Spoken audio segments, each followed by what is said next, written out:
First of all, I want to thank Senator Graham and everyone who is here on this very, very important issue. Let me just say up front, my interest in this came because my background is as a prosecutor as well. And when we looked at the statements that were made by the administration right after the attack, I think we all know now that those statements were not true. And essentially, when we looked at the issue of the talking points, why does it matter? Pull those talking points up again. There's absolutely no reference in those talking points to a video.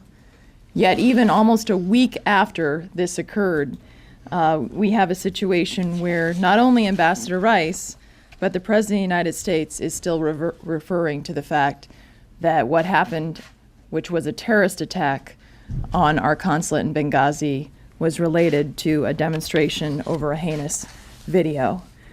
And the 60 Minutes report recently that came out made very clear that this was an al-Qaeda attack from the beginning. We still have not gotten clarity why the references from al-Qaeda were removed from the talking points.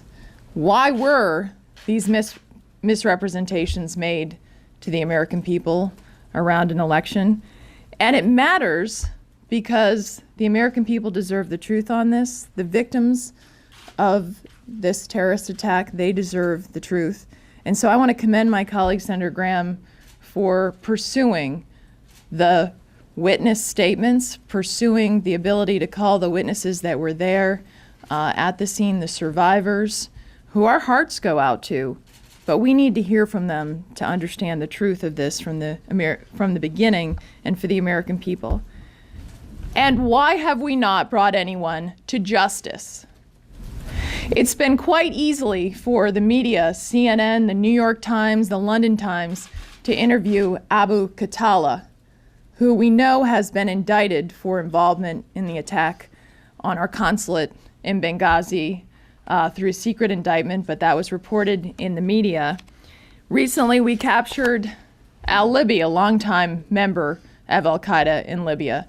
So where have our law enforcement officials been in terms of capturing Khatallah, who seems to be spending his time at cafes, and allowing the media to talk to him, even though he has been charged with the involvement in the attack on our consulate?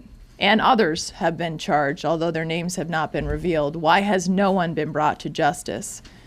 I met with Director Comey of the FBI yesterday, and I asked him that. And frankly, I think he is a very good man who wants to get to the bottom of this. But it's just totally unacceptable that no one has been held accountable for the attacks on our consulate.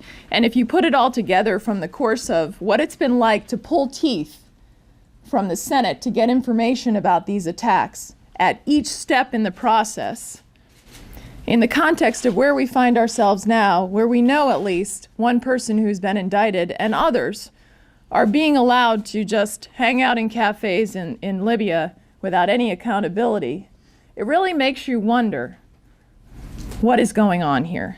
The American people deserve the truth, and we will continue to pursue this to make sure that this never happens again, and that the security requests that weren't answered, why weren't they answered? And so this doesn't happen again, and that's why we're all here, and I appreciate the opportunity to be here, and I'll turn it over to Representative Jason Chaffetz, who's done so much work on this, investigating it on behalf of the House.